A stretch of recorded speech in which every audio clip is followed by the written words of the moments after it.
21 every year in India is celebrated as Civil Services Day. Hello everyone, my name is Vikram Sharma and I welcome you all to my YouTube channel.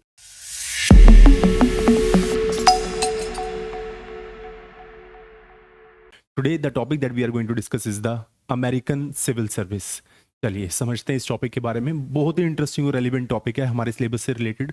अगर आपको चाहिए कि हाँ ये किस subject का topic है examination के अंदर, तो ये यूपीएससी में पब्लिक एडमिनिस्ट्रेशन ऑप्शनल के अंदर ये टॉपिक आता है अमेरिकन सिविल सर्विस का। तो आज हम समझेंगे कि फेडरल सिविल सर्विस ही क्या है, इसका फॉर्म कैसे हुआ, इसमें क्या क्या प्रॉब्लम्स आई, और ये बहुत ज़्यादा आपकी डेवलपमेंट से रिलेटेड है। आपको काफ़ी अच्छी इंफॉर्मेशन इसके अंदर मिलेगी, कोशिश तो मेरी यही रहती है हमेशा। चलिए अब हम इसे समझते हैं इस टॉपिक को। United States federal civil service, let's understand about this कि United States federal civil services actually में है क्या। जैसे हमारे पास यूपीएससी है, यूपीएससी का मतलब क्या है, union public service commission, but वो एक एग्जाम कंडक्टिंग बॉडी है, ठीक है ना। ट्रेनिंग के लिए अलग डिपार्टमेंट है which is the LBSNAA, Lal Bahadur Shastri national academy for administration.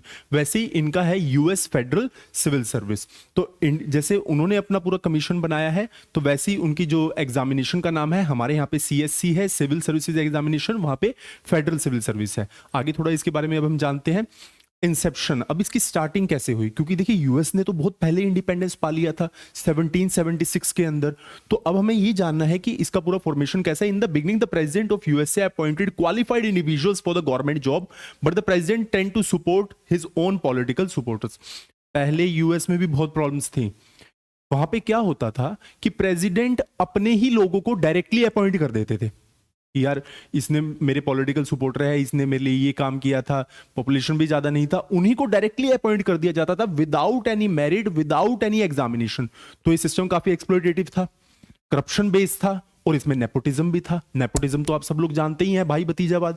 तो मतलब इस सिस्टम से लोग काफी ज्यादा परेशान हो गए। फिर उसके बाद गवर्नमेंट ने थोड़ा बहुत चेंज किया और एक नया सिस्टम आया, spoiled system. To the victor belong the spoils. ये क्वेश्चन आपके एग्जामिनेशन में भी आया हुआ है कि स्पॉइल सिस्टम क्या है। In 1820 a new system was developed which is called as the spoil system. अब इस सिस्टम के अंतर्गत क्या क्या क्या है, also known as the patronage system. ये आपके एग्जाम में आ सकता है, तो इसका दूसरा नाम भी आपको याद रखना है, patronage. First view on the spoil system of patronage service, it was introduced by the president Andrew Jackson. मैं आपको तीनों व्यू पॉइंट क्लियर करके चलूंगा।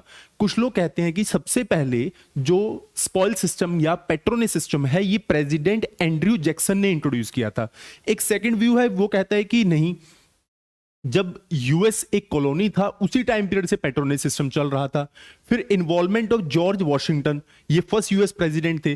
कहते हैं कि जो पहले यूएस के प्रेसिडेंट थे जॉर्ज वॉशिंगटन, जिनका कार्यकाल 1789 से 1797 था, तो उन्होंने भी पेट्रोनेज सिस्टम को इंट्रोड्यूस किया था। कुछ कहते हैं कि प्रेसिडेंट जॉन एडम्स, ये सेकंड प्रेसिडेंट थे, और थर्ड थे थॉमस जेफरसन, इन्होंने भी इंट्रोड्यूस किया है। बट ओवरऑल अगर आप देखेंगे तो प्रेसिडेंट एंड्रयू जैक्सन को माना जाता है कि उनमें उन्होंने पूरे सिस्टम को इंट्रोड्यूस किया था।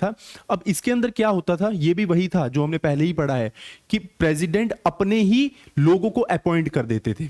बिल्कुल जो अब उनके पॉलिटिकल सपोर्टर्स हैं, पहले भी पॉलिटिकल सपोर्टर्स वाला था, थोड़ा बहुत चेंज किया और उसका नाम दे दिया स्पॉइल सिस्टम या फिर पेट्रोनेज सिस्टम, और दोबारा अपने लोगों को सपोर्ट कर रहे हैं। अब इसके बाद भाई क्या होगा, इश्यूज उठ गए भाई, असैसिनेशन हो गया यूएस प्रेसिडेंट का। इतनी बड़ी बात हो गई यूएस के अंदर कि US 20th US president, okay, James Abraham Garfield, लोग इतने डिसअपॉइंट हो गए कि यार हमारी नौकरी हमें मिल नहीं रही, और जो क्रीमी लेयर है, ये कैपिटलिस्ट सोसाइटी है, यही चलाई जा रहे हैं, हम तो यहाँ पे पागल बन के बैठे हैं। तो 20th यूएस प्रेसिडेंट थे जिनका टेन्योर भी ज्यादा लंबा नहीं है, मार्च 4 1881 से सितंबर 1881 तक था। असैसिनेशन बाय अ डिसअपॉइंटेड जॉब सीकर चार्ल्स गुटेव, भाई उन्होंने इनको असैसिनेट कर दिया यूएस प्रेसिडेंट को। एक्चुअली उस टाइम यूएस में ना एक तरीके का रेवोल्यूशन चल रहा था कि भाई जो पेट्रोनेज सिस्टम है, ये स्पॉइल सिस्टम को खत्म करो, ये बहुत ज्यादा एक्सप्लॉयटेटिव है, करप्टेड है, और पूरे का पूरा जो सिस्टम है वो किसके ऊपर बेस्ड है, that is based on the nepotism. तो इतनी ज्यादा त्राहीमाम हो गई कि भाई एक इंसान ने, एक डिसअपॉइंटेड जॉब सीकर ने उठा के प्रेसिडेंट को ही असैसिनेट कर दिया। इट मींस अब इसके जब प्रेसिडेंट असैसिनेट हो गए तो बहुत बड़ी बात हो गई। इट मींस आपको रिफॉर्म्स तो लाने ही पड़ेंगे, तो रिफॉर्म्स लाए गए यूएस में। तो after that civil services commission बनाया गया, ओके, कि भाई सिविल सर्विसेज कमीशन बनाओ और ओपन कॉम्पिटिटिव एग्जामिनेशंस रखे जाएं।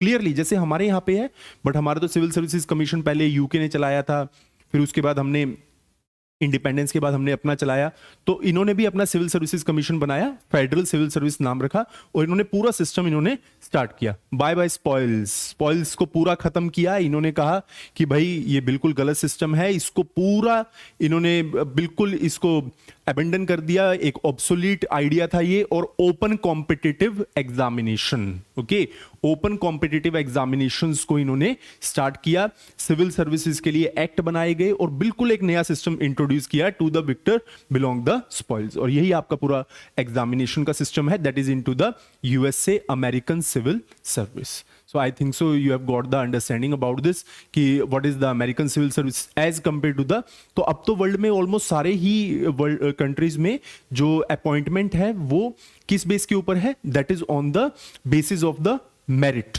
ओके, इंडिया में भी मेरिट के ऊपर ही है और बाकी कंट्रीज में मेरिट पे ही होता है। So I am very much thankful to you for giving your precious time and listening to me. Thank you very much.